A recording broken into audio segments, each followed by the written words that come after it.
Hi, good morning. It is Saturday, September 27th. That means we are less than a month away from Stitch Pluto, hosted by me, Dyson Needle, in beautiful French Lick, Indiana, at the French Lick Resort Springs Spa, Hotel, Casino, everything. Halloween time, it'll be decorated. Fall in the Hoosier National Forest will be beautiful. The hotel is haunted, supposedly, so there's that. While I've never encountered a ghost there, I will say that I once had a room on the 7th floor, which, when you look at the building from the outside, you're like, there's only 6 floors. So there's that. Anyway, I wanted to give you a little bit of an idea about what to expect, and then when I'm done, John and I are going to roll up some characters for D&D, so we'll film us doing that as well. So if you've never been to a stitching retreat before, please keep in mind this is my first year hosting one, although I have attended them before. But what to expect? We will open the registration on Thursday, around noon probably, maybe a little earlier. I have to hammer out the timeline first. It'll be a room. There'll be round tables, 6 people at a table. The tables will have all your goodies on them, all your, and you'll also get, your registration, your name badge and stuff. I'm not going to do assigned seating because that would be weird. But anyway, so 6 person round tables. We will have extension cords to each table. So if you need to bring a light or something, feel free to do that. I don't think I have enough powered towers to do one at every table, but I will have some of those available. If you have one, if you want to bring it, that would be okay too. I find those are helpful. The round towers that sit in the middle of the table, they're like maybe this big, sit in the middle of the table with the plugs. And they usually have a few USB plugs too. It's just convenient, and then that way you don't have everybody fighting over one extension cord if everybody needs power. It is, we'll be in a conference room, so the lighting will be okay. If you feel like you need to bring your own light, that's fine too. A lot of people do. I don't. I've never found I've needed it, but it's up to you. Bring a couple projects to work on. There will be a freebie table. I have one friend who, when she goes to retreat, she likes to stitch solely off the freebie table, which is kind of fun. I don't recommend that because I probably couldn't find anything I like, but whatever. But there will be a freebie table. There will be a brag table. So if you have something you finished that you're really proud of and want to show it off, bring it on along. We'll take a look at it. We'll give you a hand. Yay! There will be, I have a trunk show from December Stitches. I will have most of my inventory and my stock, and then we still may have other stuff come up between now and then as well. And then, so that's basically the stitching room. Big room, people stitching, having fun, laughing, yay! There will be activities going on throughout the weekend. There will be a scavenger hunt that you'll get the list in your packets, and that will be kind of a do it as you go, and then when you get it finished, turn it into me, and there'll be prizes for that. There will be more games throughout the weekend. There will be door prizes. We're going to have a few things for a silent auction. What else?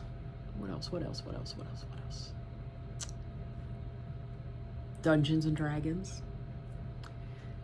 Most everybody that signed up will be playing a session of Dungeons and Dragons.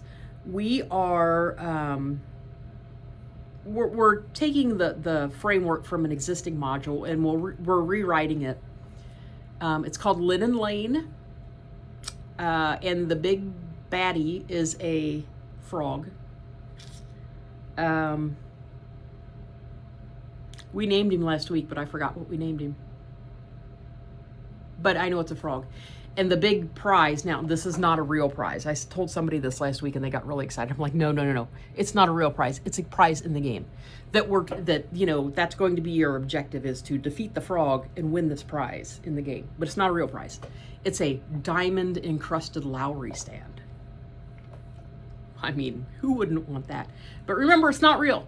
So don't expect to leave with a diamond encrusted Lowry stand. If I could afford that, I wouldn't be running the store.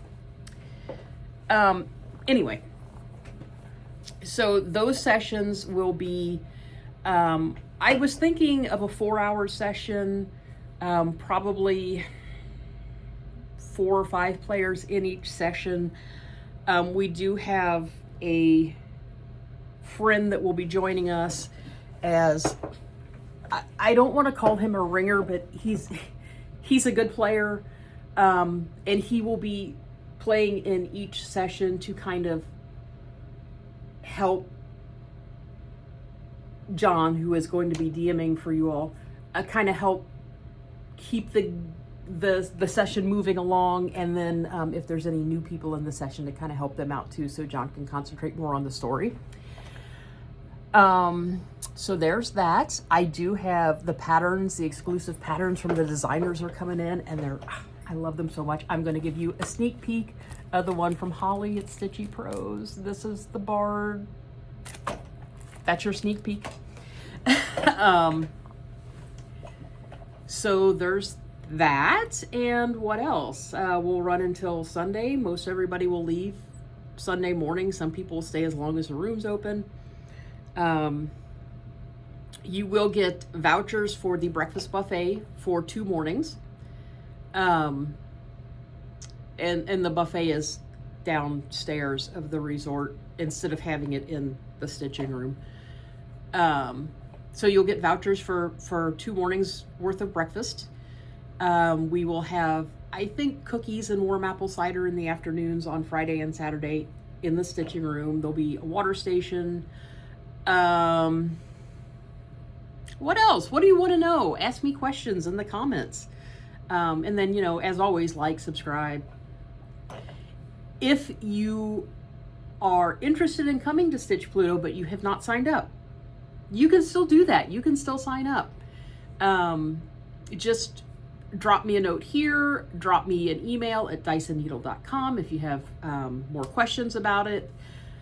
If you want to come part-time, like 1 day or something, that we can work something like that out too. Just drop me a message. I'm saying a lot. I don't like that. So yeah, go to dysonneedle.com. There is a tab that says Stitch Pluto 2025. That's where you'll find your registration information. Now, the hotel is sold out for that weekend. So if you're local, that's fine. You don't have to stay at the hotel. There are also other hotels in the area. There's, there's a sister hotel, West Baden Springs, which I would imagine if French Lick is sold out, West Baden's probably sold out as well. There's also a hotel water park over there nearby. And I think there's a couple others, so you can always do that. If you're flying in, your closest airport to fly to is Louisville. It is about an hour away. But we might be able to work out something there too as far as rides go.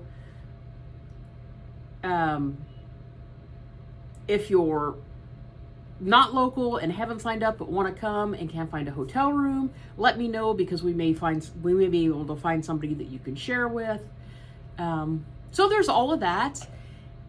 And I don't know, I'm just really excited. I love going to retreats, and I love that I'm able to host one, and I hope you all enjoy it. There's going to be, a few surprises throughout the weekend.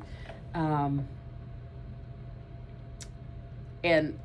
I hope, if you haven't been to French Lick, I hope you love it over there as much as I do, because it really is, it's so relaxing and so calming, and it to me anyway, and it makes you feel like you're like back in the days of Prohibition, maybe, like the old, the glamour days. I don't know. I really like it. So yeah, hope to see you there. If you have any more questions, reach out to me, drop them in the thing. If you are signed up, you'll be receiving an email from me probably this coming week with some information in it. And then I do have a question or two that I forgot to ask on the registration that I'll need to get from you. And yeah, I think that's about it. So I'm going to cut this here. And then as soon as John gets in, which you won't know how long that'll be because it'll be right here. But we will start rolling up the random characters for the D&D. Oh yeah, D&D. So I told you what it's going to be and what the baddie is and everything. But you don't need to you don't need to bring anything D&D related unless you really want to. But you'll get your little mini. I will have my paints over there if you want to paint your mini at some time over the weekend.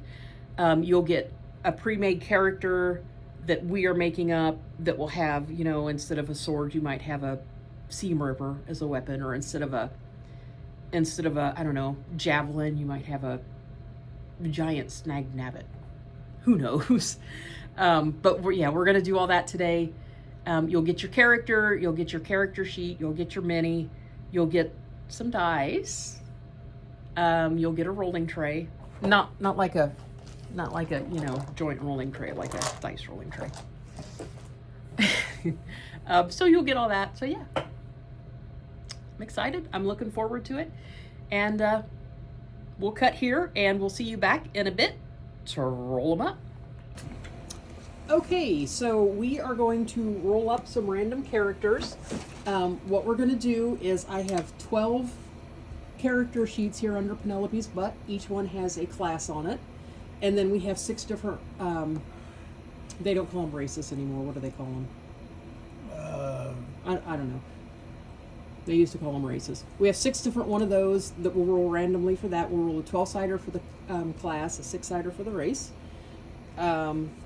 And then we're going to roll up 12 of those, and we're going to take one of them, and we're going to show you guys how we roll up the stats for one. All right. And then that way it won't get too long. So first I have to get the dice goblin. Beast. The displacer beast has to get out of the dice tray. Come on, displacer beast. Get out of the dice tray. Actually, we don't really. Here's a 12-sider. Well, okay, but I was hoping to roll it so it would be visible. Wow, somebody just bit me. Okay, so you're going to have to look at my white paper here. So this is our first one. Count down to the 6th one. Ranger, warlock, monk, fighter, cleric, paladin. A man called Paladin. Okay, so our first one is a paladin. What's it gonna be? What kind of paladin? 5. It's 5. What's it say on the other side? Gnome. A paladin. A gnome paladin. Yes, that's actually kind of cool. I'm glad because it's going to be a little bit out of the ordinary, but that's cool. Number 2. So now, since there's less than 12 sheets there, I'm still going to use a 12-sider. If you get to the bottom, just start over at the top.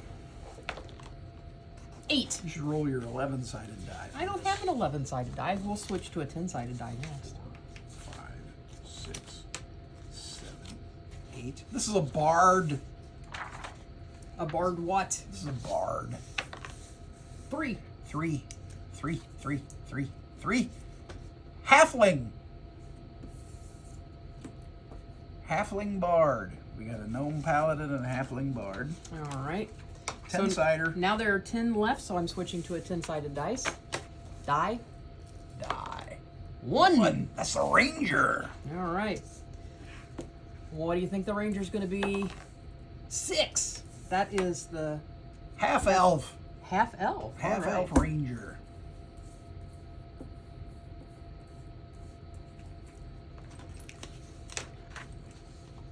All right, next. Ooh, we're gonna have to name all these characters too, aren't we? I was thinking, should we name them or should we let them come up with their own names? We should probably put a placeholder name in, but they can change it if they want. freely change it if they want. And then my other question is, should we assign alignments or should we let them pick their own alignment? We should put a pre-selected alignment in and let them change it if they feel strongly. Should we do the alignments randomly too? Well, up to a point, but I'm a believer in like paladins. I know that paladins now are supposedly like you can be a neutral paladin or you can be an evil paladin, but really paladins are supposed to be lawful good. Okay. You know. All right. So, well, when we can roll it at random. When we roll up the traits on these, we can roll a random. We'll roll them too. I'm a 2. So okay. Rolling your 9-sider. Yes, 5. That is not a 9-sider. Yeah, it is. You just can't see the 9th side. 1, 2, 3, 4, 5. Rogue. 4. This is gonna be new. It's gonna be 4. It's gonna be dwarf.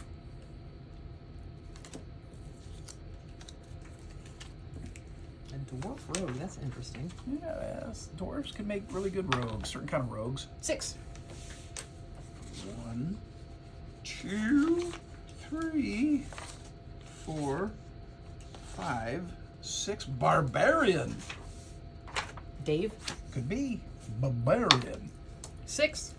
Well, that's another half elf. And half elf barbarian. That's kind of. It's a little unusual. Odd. It's a little unusual. How many of those do you have left? 7. Yeah, roll your 7-sider. 1 7-sider coming out. 2. Mm-hmm. Monk. What became of the monk? Oh. Should we do another half elf or should we re-roll it? Do you want to restrict it to 2? I thought our idea was we were going to have 2 of each race, basically. Yeah, we don't have any humans yet. Well, let's set the half. Well, we got 1 whole human. Let's do that. Because we've got 2 half elves. Okay, we'll roll it again. We'll roll that one over. 1. What do we got? Elf.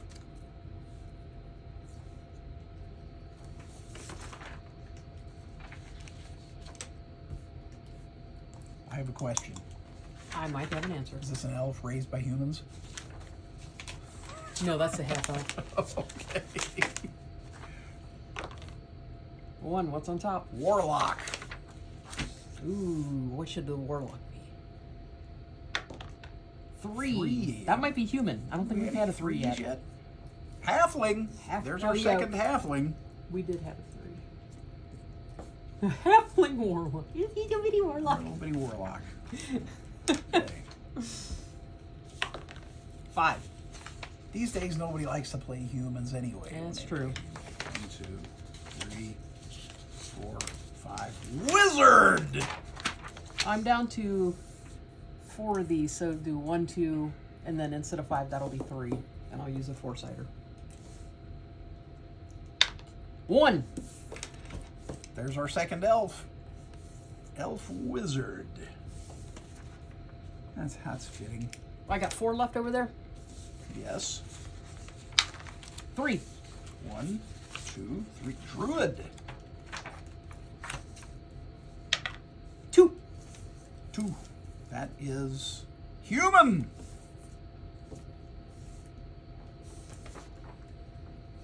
How many are left? 3. All right. 1. Fighter. That'll be a human. Guaranteed. 2. Human. There you go. It's gonna have a pitchfork and a rock. 1. Just 2 left. All right. Well, okay, I'm going to switch back to a 6-sider.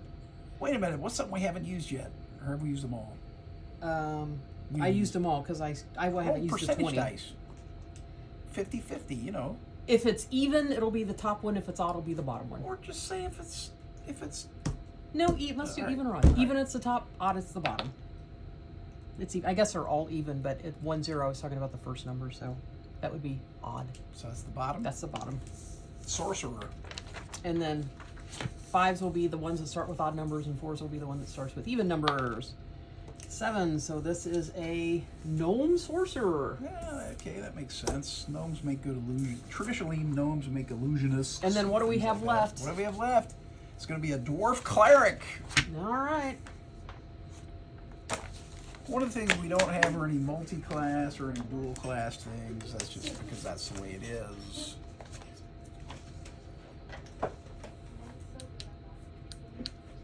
I mean, you have John.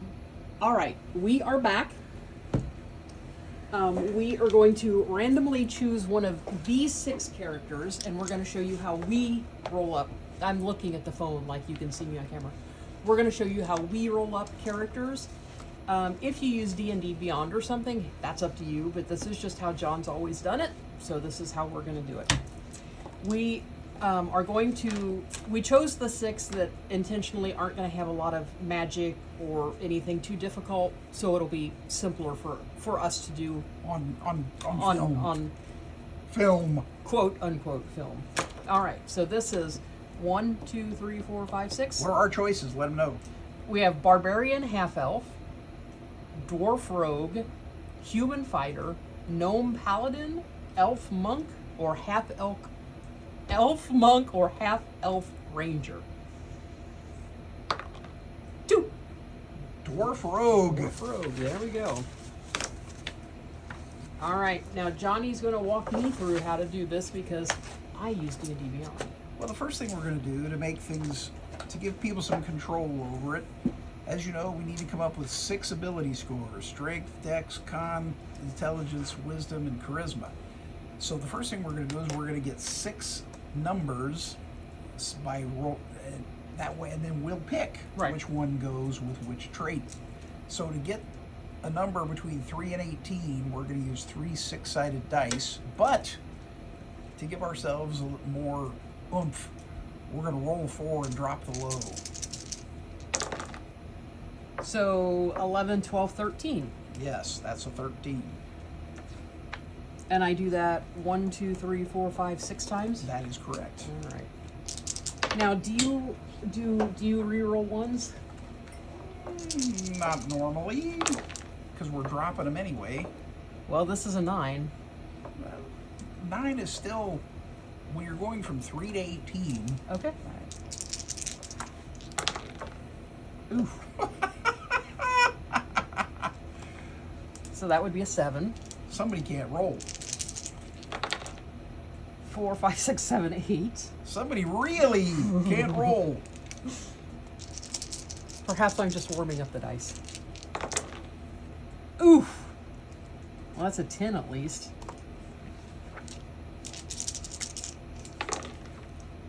There we go. 17. All right, so that's my 6. Now, there's a couple of things to keep in mind here.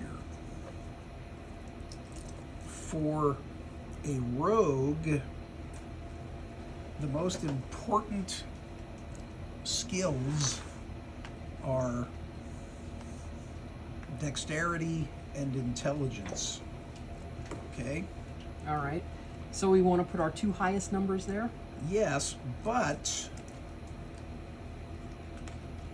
let's also keep in mind that for a dwarf, your constitution, whatever we pick for constitution, is automatically going to get raised by 2. Okay? Okay. So that's something that can be kept in mind. And constitution is like the lasting power, like the toughness, the energy, the I'm not going to tire out. I'm going to be able to. Yeah, sure. Yeah, okay. Endurance, if you want. Endurance. There you go. That's the word I was looking for. So, so what's our highest one? Our highest one is 17. Well, almost everything that rogues do, pickpocketing, requires sneaking, a lot of dex. Sneaking, right? Picking a lock is dexterity. That's where I would have put. All right. So we got a 17. Let's put that in the dexterity. What's our next one? 13. Well, that's probably what we should put in intelligence then. Okay. Because we don't want a rogue that's just plain stupid. Okay.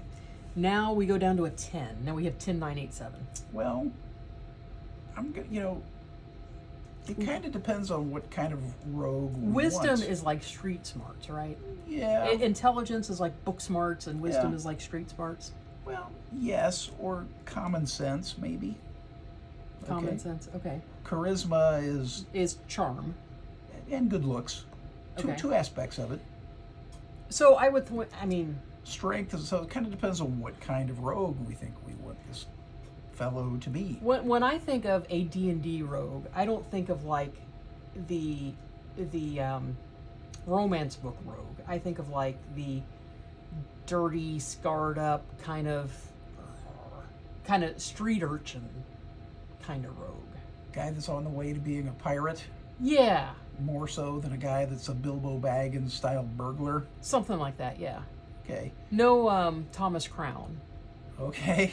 Well then maybe. Although, Well then maybe. if Pierce Brosnan walked in and wanted to steal my art, I'm Well, sorry. let's put it this way. then let me suggest that Constitution is a pretty important thing for somebody like that, right? I would think so. If we took the 10 And made it a it 12. would become a 12. Okay. And then the rest of them, 7, 8, 9 kind of depends on, it kind of, the question is sort of like, how weak do you want this guy to be in terms of like lifting weights or girl? I think I would go with 9 in strength, 8 in wisdom, and 7 in charisma. Okay, Does that sound fair? that's Okay. valid. 8 and 7. All right, so we're done rolling now, right? Yes. Now, what we need to do is write down what the bonuses that are Okay. attached to each of these, and there's a chart in the player's handbook that tells us that. So for strength is what, a 9? Mm-hmm. That means it's a -1. Ouch. So all strength checks are going to be -1s. Dexterity, that's a 17. Correct. It's going to be +3. That's very good. Constitution, 12. That's +1. Okay. Intelligence, that a 13. That's also +1. Okay. Wisdom, 8. That's -1. And charisma, that's going to be -2.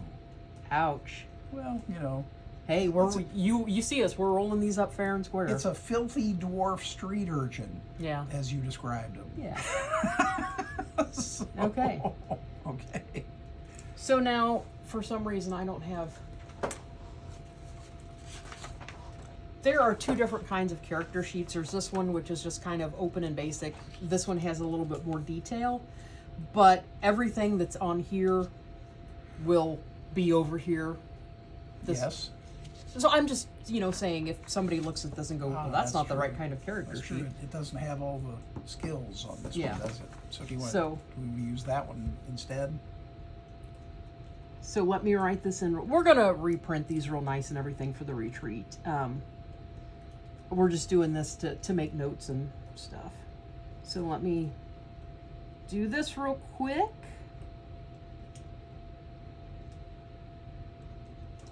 Well, So what is next on here? the next thing to do, I think, is That's a out -1. the effects of the various skill checks for this particular character. I guess I would also say this, that everybody has what's called a proficiency bonus for how much of a bonus they get for things that they're good at. Anybody can try to do anything, but sometimes you're good at certain kinds of things. You're proficient at them. So if we're going to say that these characters are all first level, because we're not trying to be too exciting, the proficiency bonus for a first level character of anything is always +2. Okay? Okay. All right. So this character is a rogue, right? Right. So they're proficient with dexterity things and intelligence things. So we'll fill in that little list. So that means that for doing a strength check, what's going to be the bonus that this character gets to use? If doing a strength Yes. check, wouldn't they have to subtract 1? Yes. So let's mark that on here. What are you hunting for? An eraser.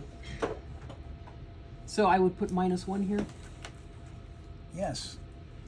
When somebody's using when they're using a dexterity save, what would they have to use? What would they get to use? So they would get a +3 plus a +2, so that would be a +5. That's right. And also, I always tell people that say, I don't know how to play D&D. I always say, come in, the DMs will help you. Exactly. This is exactly what I'm talking about, because I play, and it's very obvious that I don't know how to do this. It's all right. I mean, I could figure it out. So what would the Constitution bonus be? Constitution would be +1. Right. What would intelligence then be? Intelligence would be +3. Because? It's +1 here, plus I'm proficient in it. Right. Wisdom would be -. -1.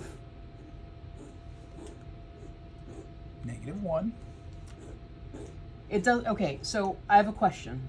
Would it be negative? Oh no, I'm not proficient. So yeah, never mind. -1, and then charisma would be -2. Yes.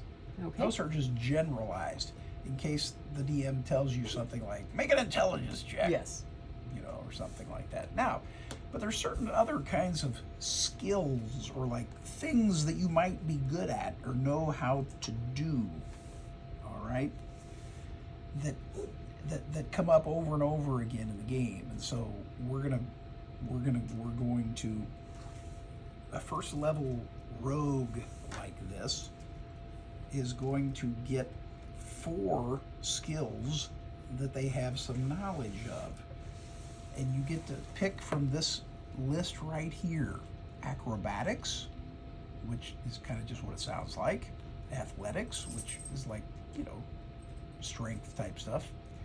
Deception, insight, intimidation, investigation, perception, performance, persuasion, sleight of hand, and stealth. Okay. So again, it kind of comes back to what kind of rogue, what kind of thief do we want this person to be?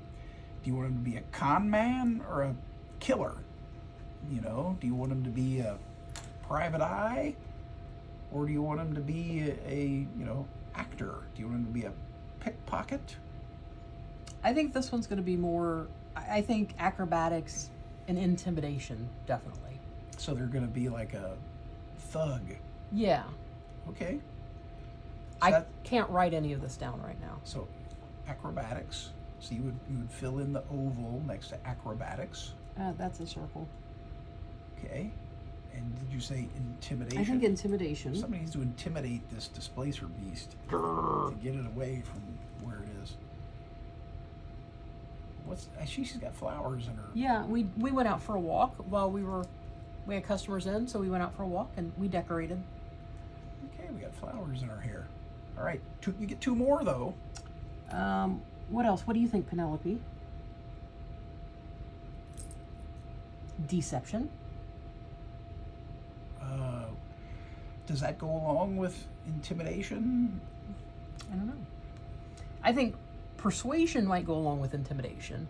I mean, Well- you can persuade somebody without intimidating them, but I think if you're intimidating them, you would need to persuade them. So as we say, do we need both? Do we want both? I don't. Well, one thing we can do in terms of looking at whether this is about how we want to do this, one thing we notice is that both intimidation and persuasion are going to be based on our ability, on our charisma. Ooh. And our charisma is pretty stinky, so we probably don't want to do that. Well, I don't know if we want to double up on it, at least. Maybe one or the other, but not both. That was your ASMR Velcro ripping for the day. All right, I'm back in frame. So, intimidation is charisma, but our charisma stinks. So one way of looking at it is, if you want to like be the old like maximize your strength type character, maybe you want to do things that rely more on dexterity and intelligence. Right.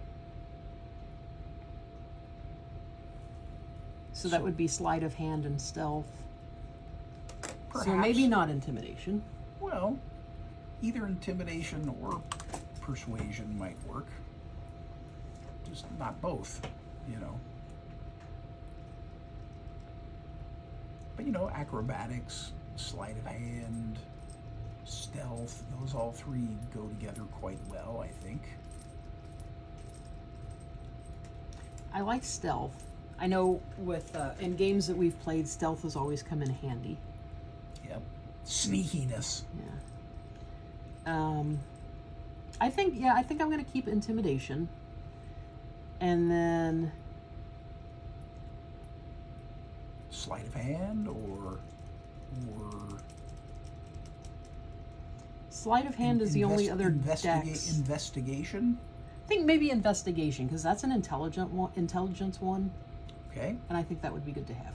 So what you might want to do is again fill in what the bonuses are going to be, especially at least for the ones that you have Okay. proficiency in. Is that So it's going to be +2. It's going to be +2, +3 for that because it's dex, and so it would be +5 again? exactly +5 for being acrobatic. So basically I can just go here, like intimidation is charisma, so it's a -2. No, it's going to be -2 +2. Okay, so that would just be 0. So see, the proficiency bonus canceled out your Okay. bad charisma. I get it. Investigation is 1 +2, so that's a +3. And stealth is dex again, so that's a +5. See how that works? Yep. Now, passive perception is how likely are you to notice stuff happening around you without actively looking for it? Okay. In real life or in the game? In real life, not at all. Okay. So the way I do this, or the best way to do this, I think, is you start off with a base of 10, Okay. add your proficiency bonus, So that is +2, so that makes it 12. and then add your wisdom. And that's a -1, so that takes it down to 11. Yes. So my passive perception is 11. Yes. Okay. All right. Okay. Now, do we want to figure out hit points, which is how much damage you can take? If we're at first level, you see where it says hit point max. maximum. For this person, what I always do at first level is I give these, since first level is pretty weak, I usually give the characters their maximum Okay. hit points. You could have them roll a die, like for example, for a rogue, it's an 8-sided die. You could roll an 8-sider and see what it says. Okay, so four plus your Constitution bonus. Which is a 1, so So that'd be that would 5. give you 5. I'm not a believer in saddling somebody with a low level of health. It's a more fun game if you give them the max. Right. So what's the maximum roll on an 8-sided die? It would be 8 plus Constitution would be 1, so that would be 9. 9. There you go. That's still. And where it says hit dice, Yep. you've got to put D8, because that means every time you go up a level, You get 1 more D8 you added get on. another D8 added Okay. on. Okay. All right.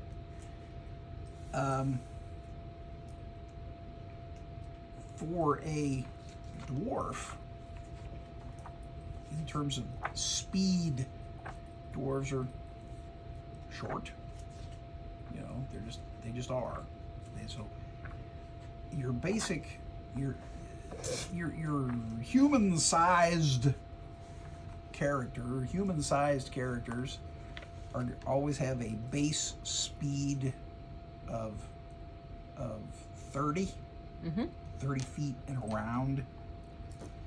Smaller ones, like dwarves, is 25. Okay. So that goes here where it Yep, says so speed. they got shorter legs. Initiative, this one also has a chart for when you're facing off against enemies, both sides are going to roll for initiative, which basically means what order are you going to go in? And you roll a Okay. D20. Yes. And then you add whatever the initiative is, right? Yes. For the initiative, the other reason why dexterity is nice for these kind of characters, you add your dexterity bonus to your initiative roll. So you're always going to add a 3 Okay. to it. Okay? The armor class we won't know until we know what kind of armor you're wearing. Right. So we'll come back to that Okay. in just a moment. Let's see if there's any other special dwarf things that we need to know. How old is this dwarf, do you think? Or should we leave that up to the player? I at the think we time? should leave that up to the player at the time. Okay. We'll leave gender and age. Do we want to sit and talk about how the size of them? Dwarves are like basically they're 4 feet on the low end and 5 feet on the high end. And they all have beards, male, female. Well, I'm not a believer in female beards on dwarves. Doesn't mean they can't have them, but I'm certainly not a believer that it's required. Okay. How do we also want to keep the age Yeah, we'll at the discretion of the player? Yeah. Dwarves usually are considered to be youngsters until they reach the age of about 50, and they live to about 350. Okay. Dwarves do have what's called dark vision, so we might want to put that. Features and traits? Yes. They have dark vision out to 60 feet. What that really means is that when it's dark, you can see better. You can see in dim light as though it was regular light. And they would have developed that because they are miners, right? Yeah, and they live underground by and large. And basically, in dim light, you can see like it was regular light. And if you're in complete darkness, you can see like it's dim light. Okay? Mm-hmm. If this matters, dark vision doesn't show you colors, though. Okay. You can see in the grayscale, basically. Now, one more thing I would say is dwarves are also tough when it comes to, it's hard to kill them. That's one reason why they get the extra constitution. And they also are very resistant to poison. So they, if they ever have to roll a save against being poisoned, they get to roll twice and take the best roll. So again, you might want to put that up here.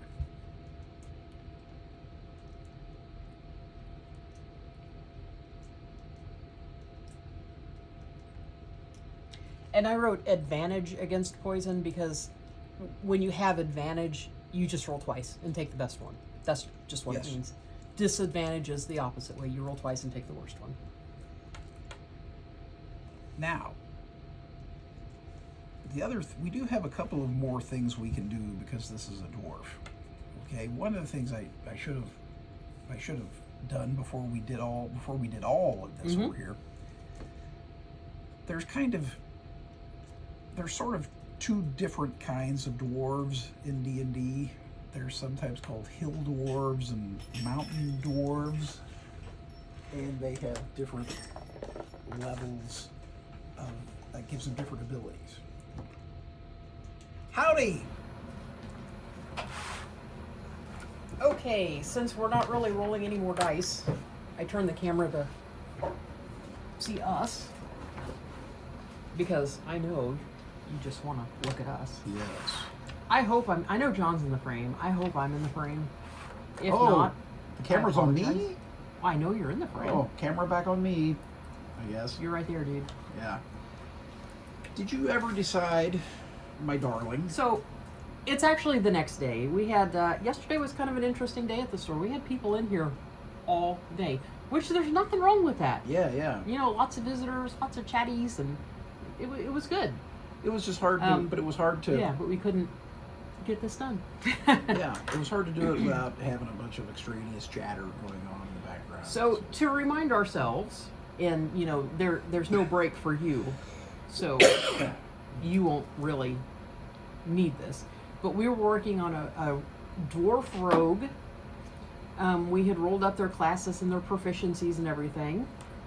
We had notated that they have dark vision to 60 feet and they have advantage on poison. And then we were going to start working on things like if it's a hill dwarf or a mount, what's the other one? Mountain. Aren't mountains and hills the same thing? Mm-hmm. Oh, no, I didn't read that part. I know you told me. I've also been working on some stitching related weapons and stuff. So, okay. So what's our next step? Well, so really, it's simple. Hill dwarves have keen senses, as it says right here in the book, deep intuition, remarkable resilience. Okay? Mm-hmm. That means that a hill dwarf has their wisdom score increased by 1. Okay. And they also are going to have their hit points increased by 1. Okay. Okay? Mountain dwarves are strong and hardy, accustomed to a difficult life in rugged terrain. What that means is that their strength is going to increase by 2. Okay. And they're going to be able to they're going to automatically be able to wear heavier armor. Okay. So it kind of comes down to a question, to me it comes down to a question of, does our rogue need a little boost in wisdom or a little boost in strength? Well, this particular rogue has an 8 wisdom and a 9 strength, so they could both use a little boost. Yep. So the question is, do we want to put the wisdom to 9 or the strength to 11? Well, doing a little metagaming here, an argument can be made that increasing your wisdom from 8 to 9 will be of no immediate benefit. Because that doesn't change your modifier or anything. Would this one change the modifier? Yes, it would. So that's, in my opinion, that would be the best thing. Because if we take this one, if we take wisdom from 8 to 9, our modifier is still going to be a -1. If we take strength from 9 to 11, the modifier is going to switch from a -1 to a 0. I think that would be the better option. Okay. So I would change this 9 to 11. Yep. And this -1 to 0. Yes, and then of course. And then I would change this 1 to 0. And then anything else that relies on strength is going to have the same Okay. change. Which I can just leave that Sure. blank, but I'll need to go back and fill the Well, rest of these in at some point. Yep. But So- we're going to make up clean, fresh sheets for the event. So you might want to put down, you can even put down something like mountain dwarf if you want.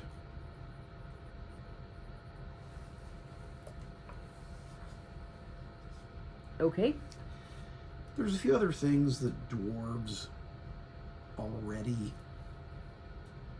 know just because they're dwarves. Okay? That goes in other proficiencies and languages, right? Yes. Okay. So dwarves always know the common language, and they always know the dwarvish language.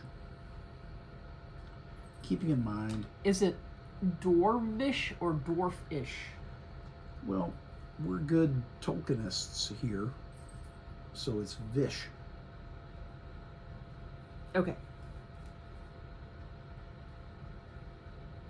If we were English purists, it would be fish. Okay.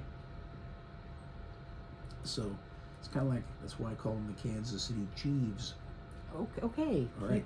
Okay, sorry. Now, it does say, and it's true, just that this is just sort of a flavorful part of it. Dwarvish is full of like really hard consonants and guttural sounds, and so people that really want to speak like dwarves would incorporate that into their common speech. Okay. Okay. What else do we need to know for this character? Dwarves also have stone cunning, which essentially means that they get advantage on trying to determine something about something made out of rocks or stone. Okay.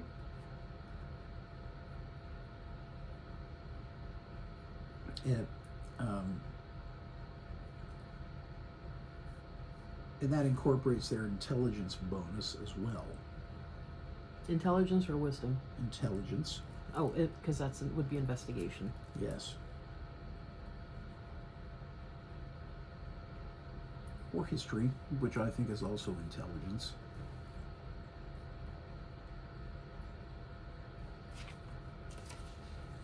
Now, again, dwarves, because they're dwarves, they know either how to use smith's tools, brewer's supplies, or mason's tools,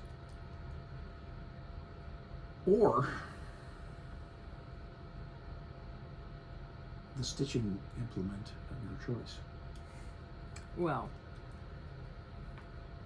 I think this particular one is going to have proficiency with weaving. Weaving. Yes, Okay. tap it all right. like weaving, like need a net made. Then I think you should include that.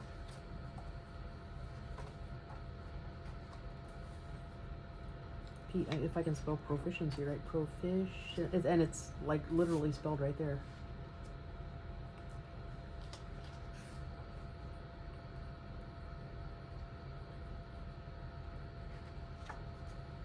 I put weaving / spinning. Okay. That way, if somebody turns themselves into a sheep, they can harvest the wool and spin it. Absolutely. Now, that's stuff we know because we're dwarves. Right. But we're also a rogue. Yes. Which means that rogues always know how to use some thief's tool. Right. Like a lockpick lockpicks. or a needle minder.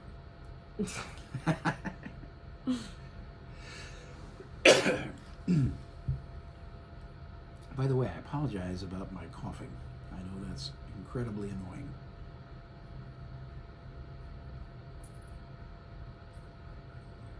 Okay, what's next? We got to keep this moving along. Yes, we do. Yes, we do. Yes, we do. Yes, we do. Because you're a thief, you know how to do sneak attacks, which means you can, if you hit somebody from the side or from the back, you do an extra 1d6 of damage because you're sneaky. Okay. All right. And now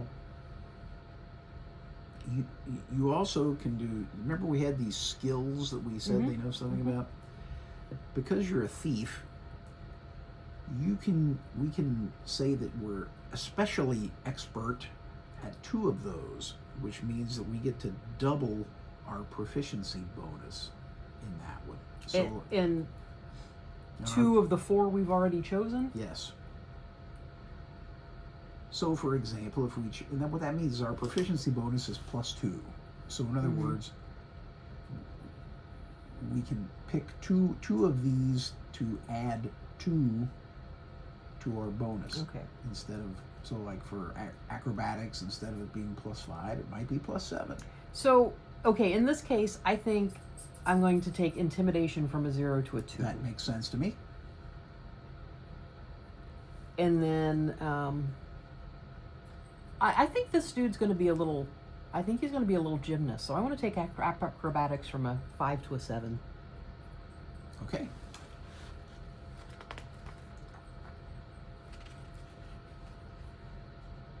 All right, what's next? What kind of suit of armor are we going to wear? Well, he's a mountain dwarf, so he can wear a heavy armor, right? He could. Does that do anything to his speed? Does that slow him down or anything? If you're wearing really heavy armor, it will give you some disadvantage on your stealth, which is something to be kept in mind for a thief. He could wear a breastplate, which covers up his chest but leaves the rest of his limbs free, and he wouldn't get any disadvantages. But if he wears anything, heavier than that, he's going to have any problems. And but he He could, like a chain shirt or a breastplate So- or hide armor. It depends. Is this guy fresh off the farm or is he? No, so this dwarf is, because he's got that proficiency in spinning and weaving, Okay. he actually spun some of the ore that they mine into thread and wove a breastplate out of it. So it is a metal breastplate, but it's woven instead of plate. Is it like made out? So it's like a chainmail shirt.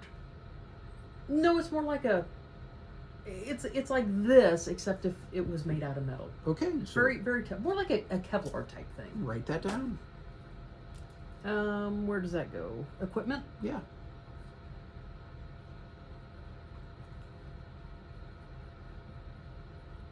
And what does that do to his stats? Okay. So this armor class, if you're walking around with nothing but your normal clothes on, your armor class is 10.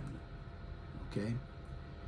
When you're wearing a breastplate, it automatically jumps up to 14. But before you write that down, this guy also gets to add his dexterity bonus up to a +2. Okay, so 16. Yes, All right. which is very good armor class for a first level character. Okay.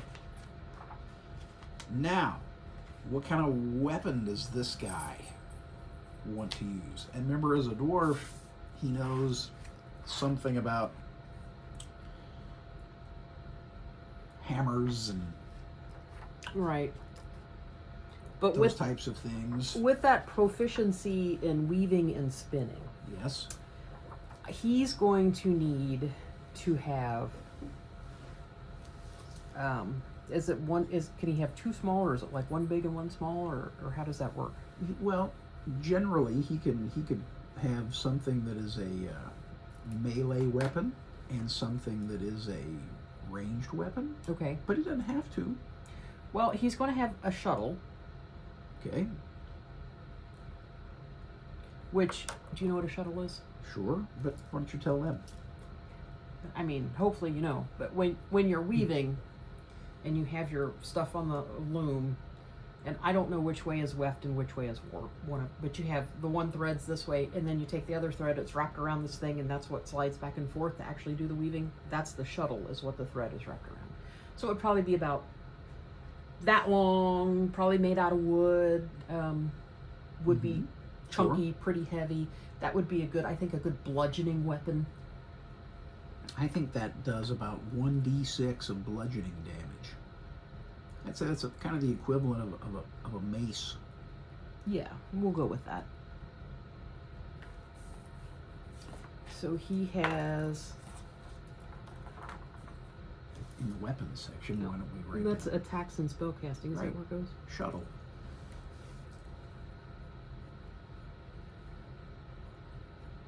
Now, And that would be your melee weapon? yes, your attack, and you want to know what, generally it's helpful to put the attack bonus in right there. Okay. The attack bonus is going to be your proficiency plus strength. So his proficiency is 2. Right, and his strength is 9? Well, No, not anymore. it's 11. So now he's going to be +2 to hit with that. Oh, right, because it's a 0. So it's the +2 for proficiency, and then the 0 because that's a strength modifier. Right. And in fact, his strength bonus also gets added to the damage. Oh, But in this case, that's what? 0. So there you go. So you can just leave it at 1d6. So it's 1d6 Right. plus nothing. Right. And what's he want to use with his, what's his other weapon, would you say? I think his other weapon is going to be,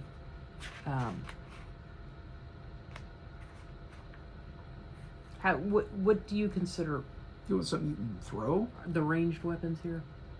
They're mixed. They're kind of mixed in here.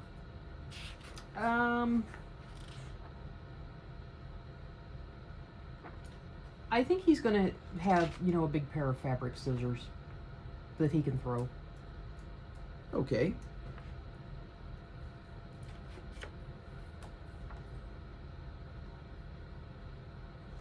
That he can throw, not unlike an axe. Yes. Okay, so now this, when you're throwing your weapon, a weapon like this, Mm-hmm.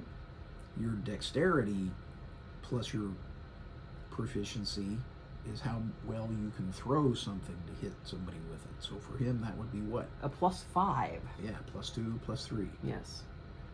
And I believe the damage on a big pair of fabric scissors is 1d6 as well. Yes. Some kind of slashing weapon. And plus the 3? No. No.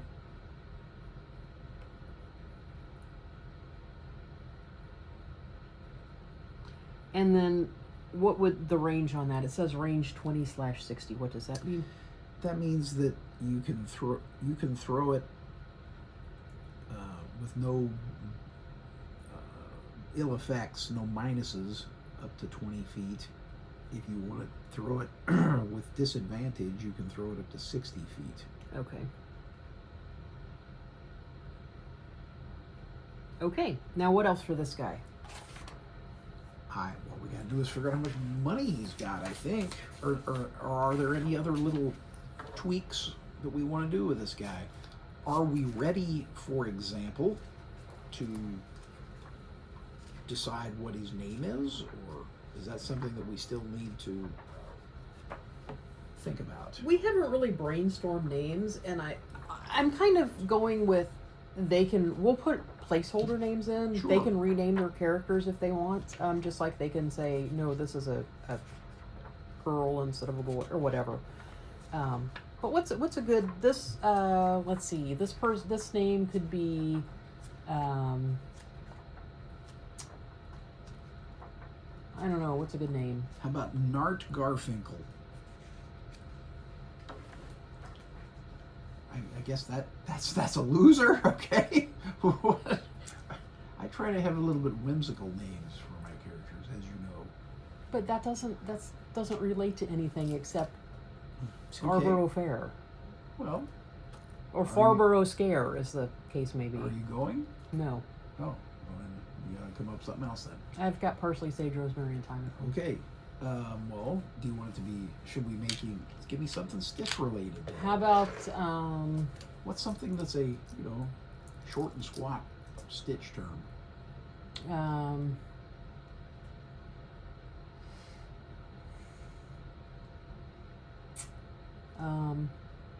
about Fred Knuckles? Okay, maybe not.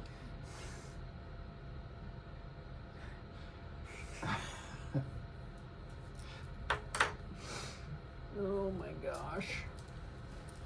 The gnome's last name is going to be Thread Spinner. Okay. So this guy's also a spinner of some Yeah, kind. but the gnome is related to my gnome that I play on. How about if we call him Saturdays. Jed Weaver? Okay, that works. Or you don't have to be Jed. It can be, and you can even spell Weaver in a weird way if you want to. We're just going to make it Joe, because that's kind of neutral. You want to spell Weaver with a W-E-I-V-E-R or something? No. No? Weaver Bottoms. Oh, I like that. Weaver Bottoms. Bottoms. I like that. Okay. Now, in truth, I don't know that there's going to be a lot of scope in this game for throwing a lot of money around, but we should probably say they have some walking around money, don't you think? Oh yeah. So, do you want to let fate decide? Yeah, let's let fate decide. All right. Get out the fancy pink 4-sider. Roll that 4 times. 4. 5. Okay. Am I adding them up? Yep. 7. 11. 11. So let's say he's got 55 gold pieces. Okay. That goes in the GP box. Yeah. I mean, for the purposes of this game, I don't know that we need to break it down any further Okay. than that. And then they have the standard adventurer's kit and all Sure. that stuff too, right? Got some clothes. They got, some kind of a backpack or a haversack or a fanny pack All right. or a man bag or whatever. So is this guy pretty much done? Pretty then? much done. All right, so if you can see this, this is our first character. This is for Stitch Pluto coming up next month. We are making, well, you saw how we rolled up the individual things. And we're doing that for all of them. If you're joining us, you will get one of the random ones to play. We didn't do an alignment for this guy. Well, we were going to let them decide. I didn't know if we were going to roll up a placeholder alignment. Okay, let's roll up a placeholder alignment. It's up to you. Let me get my chart I made. It's right there, dude. I know! I think we need a 12-sider for this, right? Yes. Well, it's 9, but so we can use a... There's not an 18-sider, is there? No. Okay. So there's my alignment chart. It's numbered 1 to 9. Go ahead and use a 10. All right. 7. That's lawful evil. Lawful? Well, you know, rogue. Okay.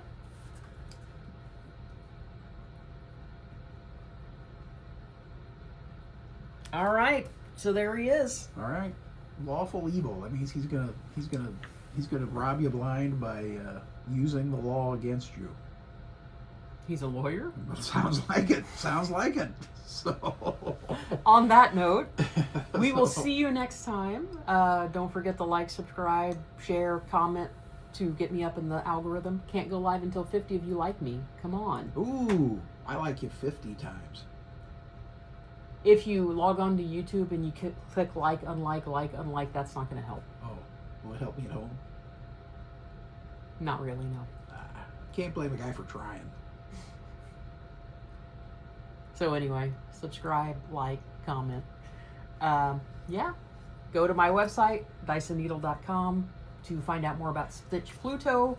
You can also shop on there, and we'll talk to you later. See you in a month.